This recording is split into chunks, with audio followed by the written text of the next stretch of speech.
तो फिल्म की शुरुआत में हम एक मिटाया नाम के लड़के को देखते हैं जो सबवे स्टेशन में डरा सहमा खड़ा था क्योंकि उसे लग रहा था कि वो किसी मेज में किसी भूल भुलैया में फंस गया है, जहाँ पर एग्जिट नंबर 8 से आगे जब भी वो जाता है तो घूम फिर कर वापस वही पहुंच जाता है और हर बार उसे यहीं से गुजरता एक आदमी दिखता है जो कुछ भी बोले बगैर चल रहा था। डरते हुए ही सही, जब मिटाया ने उससे रास्ता पूछने का सोचा ही और अभी बस वो पीछे ही मुड़ा तो वो आदमी अजीब तरीके से आंखें फाड़े डरावना सा मुस्कुराते हुए ठीक उसके पीछे था, जैसे उसने मिटाया की सोच पढ़ ली हो। मिटाया तो उससे ऐसा डरा कि उसने कुछ भी ना पूछा और आगे भाग गया। फिर उसकी नजर एक बोर्ड पर पड़ी जिस पर लिखा था एग्जिट 0, लेकिन ऊपर लगे हुए बोर्ड पर एग्जिट 8 लिखा था।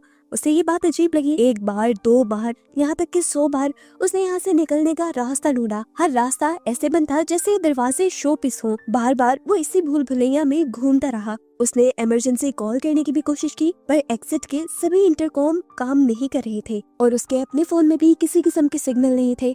अब वो उकता गया, वहीं खड़ा हो गया। उसने दीवार पर लगी एक पिक्चर को गौर से देखा जहाँ अजीब से लूप में चूंटियां फंसी हुई थी और बिल्कुल उसी की तरह मंजिल ढूंढने की कोशिश कर रही थी, लेकिन ना उस लूप की मंजिल थी और ना ही मिटाया को मंजिल मिल रही थी। इस पिक्चर और ख्याल ने मिटाया को ये कंफर्म कर दिया कि वो ऐसे ही एक लूप में फंस गया है और अब कभी बाहर नहीं निकल सकेगा। अभी वो यही सब सोच ही रहा था कि अजीबोगरीब तरीके से ऊपर एग्जिट 8 वाले बोर्ड में से खून निकलकर उसके मुंह पर गिरना शुरू हो गया। वो इतना ज्यादा डर गया कि आगे भागने के बजाय उसने पीछे की तरफ भागना शुरू कर दिया और यहाँ शॉकिंगली उसे एक बहुत बड़ा चेंज देखने को मिला। पहले जिस बोर्ड पर एग्जिट 0 लिखा हुआ था, अब उस बोर्ड पर एग्जिट 1 लिखा था, लेकिन बाकी सारी यहाँ की चीजें सेम थी। इसी बोर्ड पर कुछ हिंट्स भी लिखे हुए थे जिसमें से एक था कि गौर करो, अगर कुछ भी पहले से बदला हुआ दिखे या एबनॉर्मल दिखे तो फौरन पीछे की तरफ भाग जाना, और अगर तुम्हें कुछ भी एबनॉर्मल या चेंज हुआ ना दिखे तो पहले की तरह ही एग्जिट 8 की तरफ बढ़ते रहना। मियाटा समझ आता है कि उस टाइम उस रेड लिक्विड का गिरना एबनॉर्मलिटी थी। वो डर कर जो पीछे भागा, इसी वजह से वो 0 से एग्जिट 1 तक आ गया। ये सब सोचते हुए उसके अंदर एक उम्मीद जागी कि वो जल्द ही यहाँ से बाहर निकल सकता है। वो अब दोबारा एग्जिट 8 की तरफ बढ़ा। उसे कुछ चेंज नहीं लगा तो आगे बढ़ता रहा और जब एग्जिट 0 वाले बोर्ड तक पहुंचा तो शॉक रह गया। जहाँ पहले एग्जिट 1 लिखा आ रहा था वो वापस 0 हो गया था। मतलब उसने कुछ गलत किया था। वो समझ गया कि ये मेज बिल्कुल किसी गेम की तरह है। जैसे एक गलती गेम एंड करके 0 पर पहुंचा देती है, ऐसे ही उसकी भी एक गलती उसे 0 तक ले जाएगी। गेम के रूल्स को फॉलो करना और ध्यान लगाकर खेलना उसके लिए जरूरी था अगर उसे इस मेज से जान छुड़वानी थी। सोच समझकर उसने अपना मोबाइल निकाला और हर छोटी बड़ी चीज की तस्वीर लेना शुरू कर दी ताकि जब वो दोबारा यहाँ से निकले तो चेंज को देख पाए। यहाँ तक कि उसने उस इंसान की भी पिक्चर ली जो बार बार एग्जिट 8 के बोर्ड के नीचे से उसके सामने से गुजर रहा था। अभी तक उसे कुछ एबनॉर्मल या कुछ चेंज हुआ हुआ नहीं दिखा तो वो आगे बढ़ा और जब दूसरे एग्जिट बोर्ड तक पहुंचा तो फाइनली उस पर 1 लिखा आ रहा था, यानी उसका गेस बिल्कुल ठीक था। पहले कुछ चेंज नहीं हुआ था और उसने लेवल 1 पार कर लिया था। लेवल 2 के लिए वो जानता था कि उसे दोबारा यहीं पर घूमना है और चेंज देखना है। अब आगे बढ़कर वो जैसे ही अपना मोबाइल निकालता है पिक्चर्स को देखकर यहाँ पर चेंज ढूंढने के लिए, तो देखता है कि उसकी मोबाइल में आई हुई सभी पिक्चर्स ब्लर हो गई थी जिनमें अब कुछ समझ नहीं आ रहा था। वो समझ गया कि उसे ये गेम जीतने के लिए सिर्फ अपने दिमाग का इस्तेमाल करना है।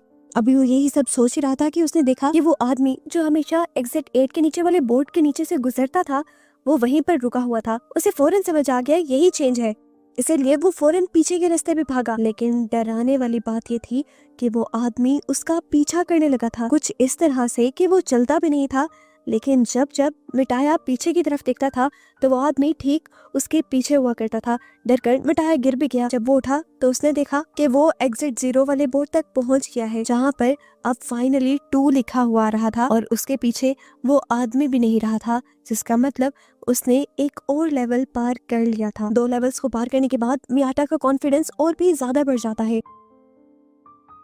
कॉन्फिडेंटली अब वो हर चीज को याद करने लग जाता है और चेंज ढूंढने लग जाता है। वो दोबारा उसी मेज के अंदर घूम ही रहा था कि उसे एक लॉकर के अंदर से एक बच्चे के रोने की आवाजें आई। डरते हुए उसने लॉकर खोला तो अंदर का सीन देखकर डर गया, जो सीन हमें नहीं दिखाया गया, लेकिन मिटाया तो डर कर पीछे की तरफ भाग गया था। इस तरह उसने अपना तीसरा लेवल भी पार कर लिया था। एग्जिट 0 वाले बोर्ड पर अब एग्जिट 3 लिखा आ रहा था। उसने सोचा बस 5 और लेवल्स रह गए हैं, जिसके बाद वो कॉरिडोर तक पहुंच जाएगा और इस बुरे ख्वाब से बाहर निकल जाएगा।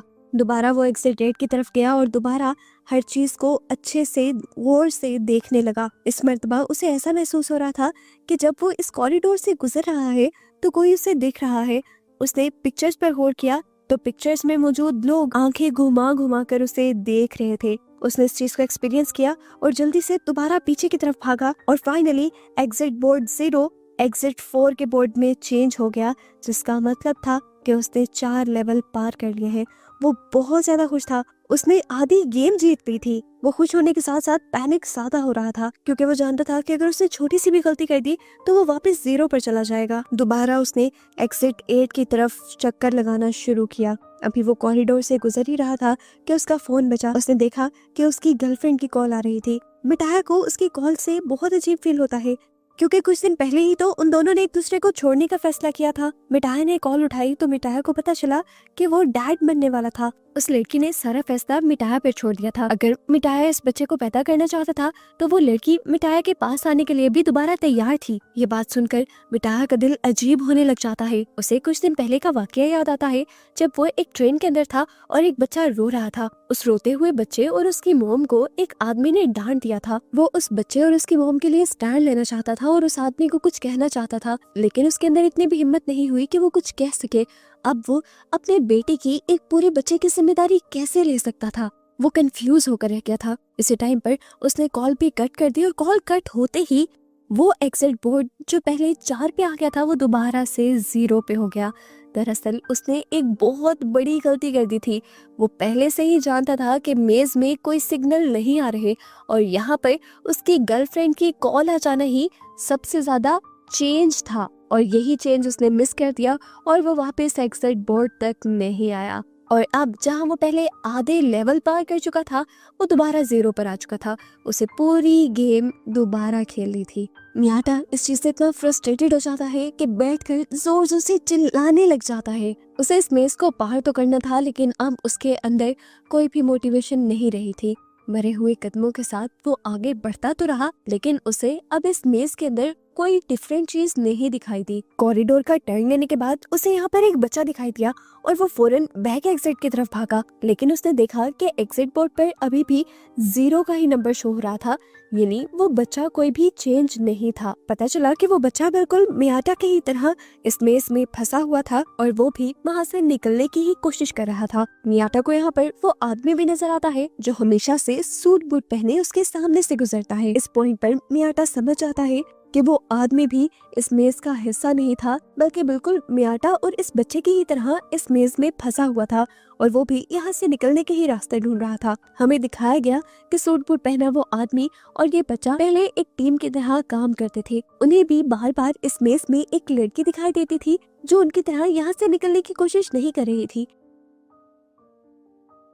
उस आदमी ने जब लड़की से पूछा कि तुम यहाँ से निकलने की कोशिश क्यों नहीं कर रही, तो उस लड़की ने जवाब दिया, रोज ट्रेनों के धक्के खाती हूँ, जॉब पे जाती हूँ, इतनी टफ जिंदगी है, मुझे नहीं लगता कि मुझे उस टफ जिंदगी में वापस जाना चाहिए। मैं इस मेज में काफी रिलैक्स हूँ। लड़की ये बात ही कर रही थी कि आहिस्ता आहिस्ता उसकी आवाज बदलने लगी। वो बार बार वही जुमला कहने लगी जो वो एक मर्तबा बोल चुकी थी। उसकी आवाज जब भारी होकर मर्दों वाली आवाज में बदली तो इस आदमी को समझ आया कि ये यहाँ पर अबनॉर्मेलिटी है और वो बच्चे को लेकर फौरन बैक एग्जिट के बोर्ड की तरफ भागा। उन्हें दिखाया गया कि उनके एग्जिट बोर्ड पे अब 6 का नंबर आ रहा था, यानी वो गेम जीतने के बहुत करीब आ चुके थे। एक मर्तबा दोबारा ये पूरे मेज का चक्कर लगाते हैं। इस मेज में क्या चेंज हुआ था वो ढूंढने की कोशिश करते हैं। दोबारा उन्हें यहाँ से वो लड़की गुजरते हुए नजर तो आती है, लेकिन वो लड़की उनसे कुछ बात नहीं करती। बच्चा देखता है कि यहाँ डोर्स के हैंडल अजीब तरीके से लगे हुए थे। बच्चा उस बड़े आदमी को ये बात बताने की भी कोशिश करता है, लेकिन वो आदमी बच्चे की बात को इग्नोर करते हुए उसे आगे ले जाता है और ऐसे उसकी इतनी सी इग्नोरेंस, इतनी सी गलती उसकी सारी गेम को पीछे ले जाती है और उसका एग्जिट बोर्ड दोबारा 0 नंबर पर आ जाता है। यानी वो गेम हार चुका था और उसे अब रीस्टार्ट करना था। वो आदमी अब टूट गया, उकता चुका था वो। उसने भी चीख मारी, लेकिन यहाँ से निकलना जरूरी था। तो एक मर्तबा दोबारा इस गेम को खेलने के लिए वो तैयार हुआ। उसने बच्चे का हाथ पकड़ा और दोबारा इस मेज में चलने लगा। मजेदार की बात थी कि अब उसे ऊपर जाने का एक रास्ता भी नजर आ गया था। वो बहुत ज्यादा खुश हुआ। सीढ़ियां चढ़कर वो ऊपर जाना चाहता था, लेकिन बच्चा उसे समझाता रहा कि ये गेम है, ये अब नॉर्मलिटी है, हमें वापस पीछे की तरफ मुड़ना है रूल्स के मुताबिक। लेकिन इस बड़े आदमी ने उस बच्चे की बात नहीं सुनी और वो सीढ़ियां चढ़ गया और उसकी वजह से वो इस मेज में ही फंसा रह गया। वो बच्चा जो एग्जिट बोर्ड की तरफ गया था, उसने देखा कि एग्जिट बोर्ड पर अब 0 के बजाय 1 आ गया था, यानी ये बच्चा ठीक था। वो सीढ़ियां एक एबनॉर्मेलिटी थी, बाहर जाने का रास्ता नहीं। वो बच्चा अब ये भी जान गया था कि वो आदमी अब हमेशा उन्हीं सीढ़ियों में फंसा रहेगा। खैर, स्टोरी दोबारा मियाटा की तरफ शिफ्ट हो जाती है, जहाँ पर उसने उस बच्चे को देखा था। मियाटा क्योंकि समझ गया था कि ये बच्चा और वो आदमी पहले टीम की तरह खेल रहे थे, तो इस बच्चे को अकेले देखकर वो ये भी समझ गया बच्चे को उस बड़े आदमी ने छोड़ दिया है। उसे बच्चे के लिए बिल्कुल अच्छा फील नहीं हुआ। अब वो बच्चा मियाटा का साथी बन गया और मियाटा ने जल्दी रियलाइज किया कि इस बच्चे का IQ बहुत तेज है, यानी ये बच्चा बहुत ज़हीन है और वो छोटे से छोटा चेंज भी बहुत ही आसानी से पकड़ लेता है। बच्चे की स्किल्स का इस्तेमाल करते हुए ये लोग जल्द ही पहला और फिर दूसरा लेवल भी पार कर देते हैं। और जब तीसरा लेवल पार करने के लिए वो इस मेज के अंदर घूम रहे थे, तो एकदम से मेज की लाइट फ्लिकर करने लगी, जलने बुझने लगी। बच्चों के रोने के साथ साथ चूहों के अजीबो गरीब तरीके से बोलने की आवाजें यहाँ आने लगी थी। मियाटा ने अपने फोन की लाइट ऑन की तो उसे वो आदमी भी बहुत ही अजीबो गरीब तरीके से खड़ा हुआ दिखाई दिया। मियाटा डर गया और फौरन उस बच्चे का हाथ पकड़कर पीछे की तरफ भागा और उसे पता चला कि उसने एक और लेवल पार कर लिया था। वो सब कुछ जो हुआ था, जिनसे ये दोनों डर गए थे, वो सिर्फ इनका एक इम्तिहान था। इन्होंने नेक्स्ट राउंड के लिए मेज में घूमना स्टार्ट किया और इनके सामने एक औरत आ गई। मियाटा समझ गया कि ये औरत भी यहाँ एबनॉर्मेलिटी ही है और इन्हें पीछे ही मुड़ना है। लेकिन वो बच्चा वो रोने लगा और उस औरत के पास जाने लगा। वो बच्चा बहुत ज्यादा इमोशनल हो रहा था, इसलिए मियाटा उसे उठाकर पीछे की तरफ भाग गया और इस तरह इन्होंने एक और लेवल क्रॉस कर लिया। लेकिन ये लेवल क्रॉस करने के बाद भी, आधी गेम जीतने के बाद भी मियाटा को कोई खुशी नहीं हो रही थी, क्योंकि उसे बच्चे की टेंशन होने लगी थी जो अपनी माँ से दूर था। उसे बच्चे पर तरस आया और उसने उस बच्चे का हाथ मजबूती से पकड़ लिया और अपने से ये वादा किया कि वो इस बच्चे को इसकी मोम तक पहुंचा कर ही रहेगा। अगली मर्तबा जब ये इस मेज में घूम रहे थे, तो हैरानी की बात थी कोई चेंज उन्हें यहाँ नहीं नजर आ रहा था। लेकिन उस लड़के ने देखा कि ऊपर जो एग्जिट 8 का बोर्ड लगा था, इस टाइम उस पर 8 उल्टा लिखा हुआ था। इतना छोटा सा चेंज जो कोई भी इग्नोर कर देता, वो इस बच्चे की जहानत पकड़ लेती है और ये लोग फौरन पीछे की तरफ मुड़ जाते हैं और इस तरह ये लोग लेवल 6 को भी क्रॉस कर लेते हैं। अब बस 2 लेवल रह गए थे। मियाटा जानता था कि उसके बाद वो इस मेज से आजाद हो जाएगा, अपनी दुनिया में वापस आ जाएगा। पर पता नहीं क्यों उसके अंदर की फीलिंग्स बहुत ही अजीब थी। वो मेज का जब दोबारा चक्कर काटने ही लगा, तो एकदम से पीछे से पानी का सैलाब आ गया। मियाटा फौरन इस बच्चे को लेकर वापस जाना चाहता था, लेकिन वो बच्चा गिर गया और सैलाब के अंदर आ गया।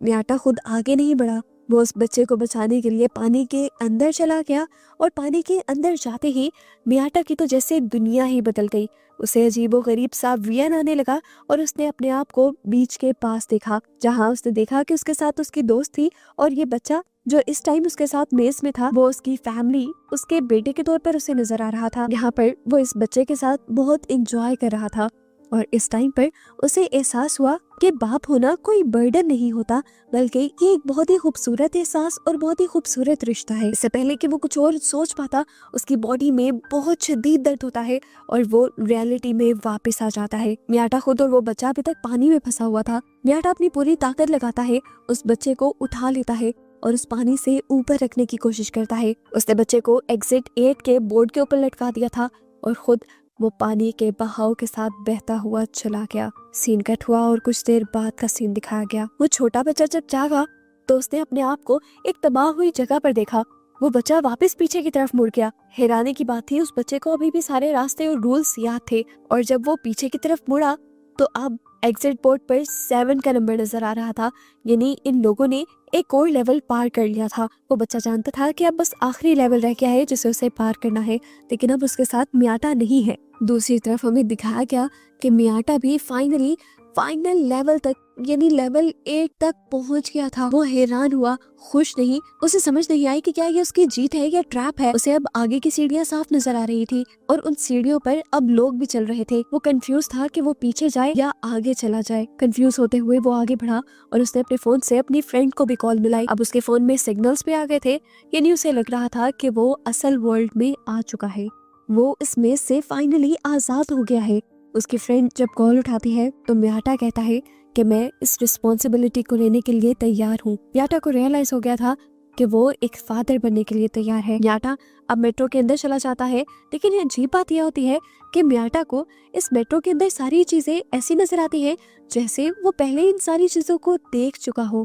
कुछ ही देर में यहाँ पर एक बच्चा रोता है और एक आदमी उस बच्चे और उसकी माँ को डांटने लग जाता है। ये वही सीन है जो मूवी में पहले हम म्याटा की सोच में देख चुके हैं। म्याटा ने इधर उधर लोगों को देखा, वो सारे लोग अजीब थे, अपने फोन में बिजी थे और यहाँ म्याटा का दिल टूट गया। वो समझ गया कि इस मर्तबा भी वो गेम के ट्रैप में फंस गया था। उसने तो नंबर 6 के बाद नंबर 7 क्लियर किया ही नहीं था और ये सब भी एक ट्रैप था। वो एक लूप में फंस चुका था और उसने बहुत बड़ी गलती कर दी थी। एबनॉर्मलिटी देखकर वो एग्जिट बोर्ड की तरफ वापस नहीं गया बल्कि आगे बढ़ता रहा और इस तरह अब वो दोबारा उसी लूप में फंस गया है जिसमें से वो निकलना चाह रहा था। और बस उसी को दिखाते हुए ये मूवी इस मिस्ट्री के साथ यहाँ खत्म हो जाती है कि क्या म्याटा आजाद हुआ भी है या उसी मेज के अंदर फंसा रह गया है।